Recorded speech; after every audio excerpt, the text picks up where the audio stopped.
40 years going strong. This is part of the 2017 refresh for the 8th gen. Here at Stadium Toyota, this is the XSE, which gives us these 19-inch gloss black alloy wheels paired with the sport tuned suspension and the quad exhaust outlet tips in the chrome. The two-tone look is also going to give the side view mirrors the gloss black, the shark fin antenna, and the spoiler. If you option the TRD, it's going to lower the ride by 0.6 inches. Stiffer suspension is also going to be there because everything is tuned for the TRD. 5.7 inches of clearance will come standard, 5.1 for the TRD. LED headlamps and integrated LED daytime runnings with the gloss black underneath it, and it goes into the grille, in which pushes into the side air curtains. The lower will get the silver that wraps around and the gloss black to just touch it off in the center. And the TRD will also receive unique shock absorbers, and it should, because you're paying a few extra grand for that. The windshield pearl with the gloss black two-tone look definitely sets it apart. Performance, it's a 2.5 liter four-cylinder producing 206 horsepower and 186 pound-feet of torque. That's going to be paired to an 8-speed automatic transmission. It's going to achieve 27 mpgs for the city, 38 mpgs for the highway. If you go into the V6, which is the same for the TRD, that's 301 horsepower. So it is a significant bump, and it's a few $1,000 difference. So if you just want the styling on the exterior, also boosting it in the interior with a sporty ride, you go to the XSE.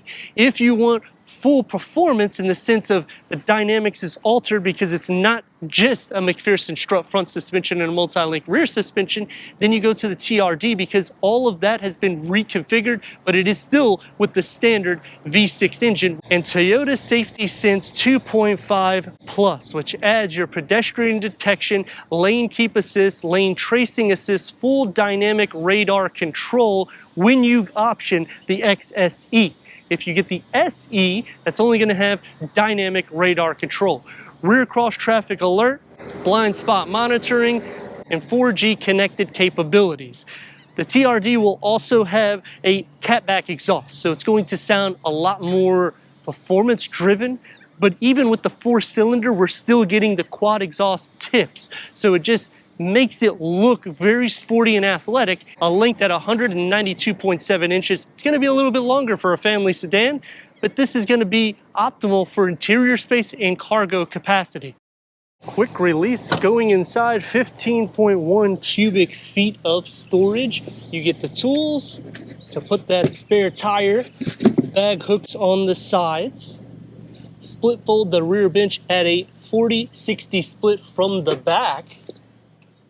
That increases the cargo to the Camry XSE. This is the four-cylinder. Let's go inside, start it up so you can hear that exhaust note.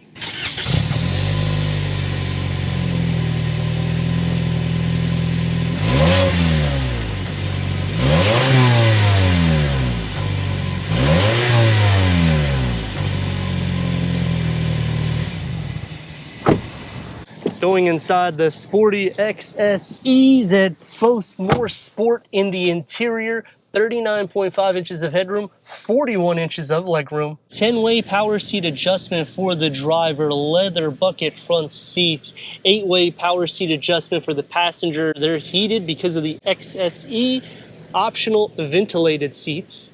Pattern metal interior starts the dashboard with the soft materials on the top, giving a two-tiered design with the contrast stitching and the 9-inch touchscreen with Sirius XM, AM, FM, streaming Bluetooth audio, optional navigation.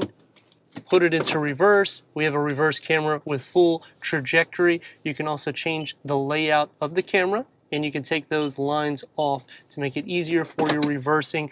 Dual climate control settings, that also comes in the SE. The difference here is in the rear, you'll get vents. Wireless charger, that's a QI, that's also optional for the SE. And underneath that wireless charging pad is a hidden storage pocket. USB 12 volt. Leather that's going to be on the gear lever and on the 3-spoke steering wheel, multi-function, full speed dynamic cruise control, which you only get the dynamic cruise control for the SE. The stocks, the paddle shifters, the push button start, which is optional on the SE.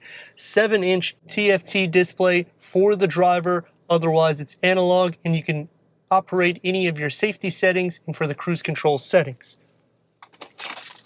The key fob for the Camry.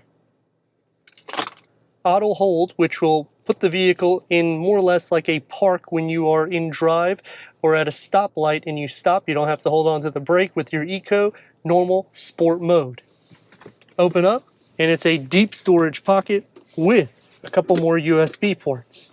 It's going to be more soft drive, and I do like the pattern that goes around it because it keeps the same image. Driver focus setup. The door panel is going to start off with your everyday materials that's going to be on the top, but then it becomes more soft with the silver that goes into the handle. Soft where you rest your arms, one touch up and down for the windows, a medium-sized storage pocket with a beverage holder in the front. 6-speaker audio sound system with a large pano moonroof. For the back seats, I'm at 38 inches of headroom, 38 inches of legroom. Even with the sporty design on the exterior, I can fit without any issues. Fold this down for your armrest and cup holders. Those are the air vents that will not come on the SE.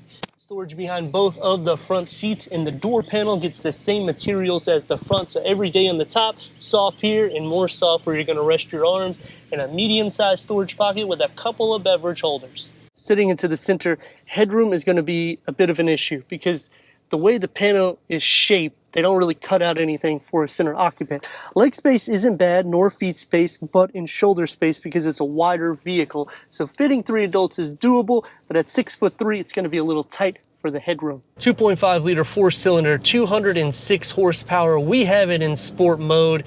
To give you a little briefing, the new Honda Accord, 204 horsepower for the hybrid. The turbo, 192. Obviously, this has more. 0 to 60 is 7/8 seconds. You can get 301 horsepower in Toyota though with that V6. And if you option that TRD, it lowers the ride. It's going to be a little bit more noisy because of that. And the suspension's tuned more for TRD spec instead of sport tuning. So you do have different options here. As soon as this light turns green, whew, sometimes it takes forever. Here we go.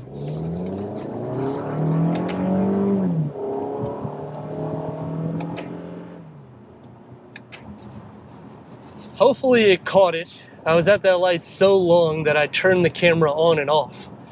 But what you're getting, it's still fast enough. I passed pretty much everybody that I needed to. Obviously, it's not going to be fast like a Mustang, a Camaro, but it's going to be with the everyday vehicles, meaning Honda and Nissan. And when you go into those variants, you got to consider they have increased the price. So this is becoming more of that sweet spot in the sense of getting a deal. And for maneuverability, you can get in and out of lanes without any issues. And to show you the brakes, we're going to do that right now.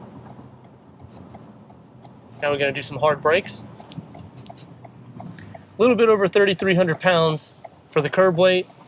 2 pistons if you go to the TRD. Is it something needed? I mean, if you want to act like you have a little bit more performance, I guess. Obviously, the engine weighs a little bit more than the 2.5 liter 4-cylinder, but it's not a significant difference that I can justify paying a lot of money for brakes. Turn radius is going to get about 2 lanes. Let's rock and roll.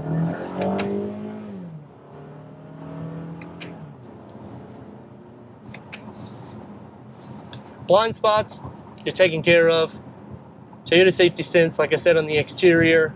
That's going to take me to some things I like and dislike. And starting off with is what I like. The styling of the Camry definitely stresses performance when you get into the XSE trim. If you get into the SE, you can still get some gloss elements. However, they really stress a lot more so when you get to this trim, and it looks very similar to the TRD. Obviously, you're not going to get the wing and the catback exhaust or the matte black wheels, but I kind of like the gloss black as it is. The second thing that I like about the vehicle is in the interior. I'm not really breaking the bank account, and I'm getting leather when you get into the XSE. SE, soft tech. The last thing that I like about the vehicle kind of has a comparison against the new Honda Accord. You have more space for the width of the back seats. Also, headroom is a little bit better because they now do a slope roofline that's a European design for the Honda Accord. Three things that I dislike is the gauge cluster for the new Honda Accord is all digital. Here we still have analog for the tach and odometer. The second thing that I dislike is going to be a comparison really in the trims. For the TRD, I wish they gave a different engine option. The thing that I dislike is the storage pockets in the door panels. This is a family sedan. It's going to be used for that even if you go into a TRD or the V6 for the XSE, and it's a smaller storage pocket, which me myself, when I take my family to any of the fast food chains, I have a problem because I have a sports car, so I can never fit all the cups in the cup holders because they neglect those when you get into sports vehicles, and yet this is not a sports car. Eco mode.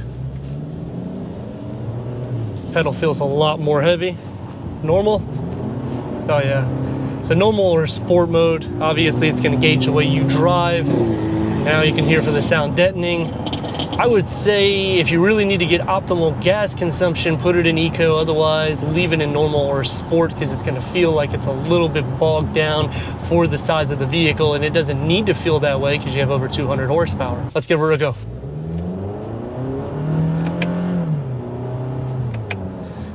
Unfortunately, the Tacoma cut me off. He has the V6, but look at this.